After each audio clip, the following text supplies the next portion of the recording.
Dude, we're going to try to thread a really powerful needle right now. So, your response to all of that has been so incredible. So, all right, mind has a governor. It starts to kick in when you hit pain. You're looking for areas of comfort. Most people then live their entire lives there. They never try to get out of it. But you had such a fascinating response. You said two things which I think need to be explored. One is that you created this alter ego, Goggins. Which I think is insanely powerful, and it reminds me of Eminem talked about the same thing with creating Slim Shady. It was the way once he had the persona, he could face his fears and he could get up. And then the other thing was you said you need to shut the fuck up and listen, but talking about just to yourself, like not to try to get a distraction, not social media, not TV, nothing. Like go in a room by yourself and really listen.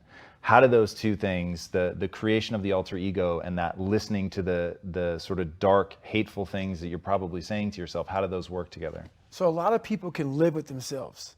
That's the first thing. A lot of people can live with themselves, look in the mirror and say, I'm okay with being afraid. I'm okay with going on this easy highway over here. The easy highway has all these fucking signs and shit, directions, how to get somewhere. And you have to first be uncomfortable with how you feel about yourself. With that voice that a lot of us like to run away from. We all have it. We all have that voice that say, hey man, you know, you're kind of wimping out right now. You're kind of being a little punk right now. But a lot of us say, okay, that's okay. It's okay to tell these little white lies to ourselves. So we first have to face the real you. The real me is David Goggins. The real me is a guy looking at you right now saying, I don't want to fucking be on this show right now because I used to stutter as a kid. And I'm afraid of that. I'm afraid that here in a second, I'm going to start fucking stammering and stuttering and the whole world is going to know that I have all these issues.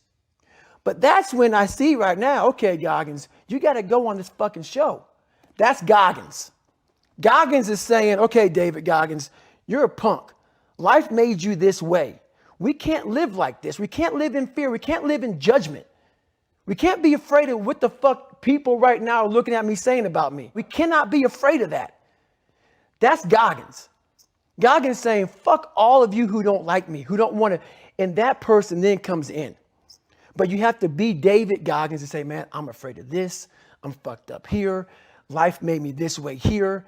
I stutter. I have these issues with reading and writing and I'm fat and I'm insecure. You have to face that in that dark room. In that dark room is who you are. But in that dark room is where you have to create another human being that walks out of that dark room to face who you are.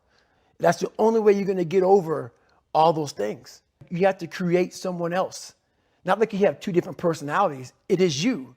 But you have to find strength in that visualization of almost me cracking out Goggins, like almost like that Superman cape, like I'm coming out a different person, a person that doesn't give a fuck about anything, who doesn't care about being judged, who knows I'm weak, who knows I'm afraid, who says, whatever you think about me, take it, whatever, I'm here. That's Goggins. In the dark room, you face yourself, you realize you want to be better, you realize you don't want to be this weak, insecure person in the world who has all these problems that we all have. We all have. Social media is a great platform to tell you who we want to be, not who we are. So that's where that dark room is.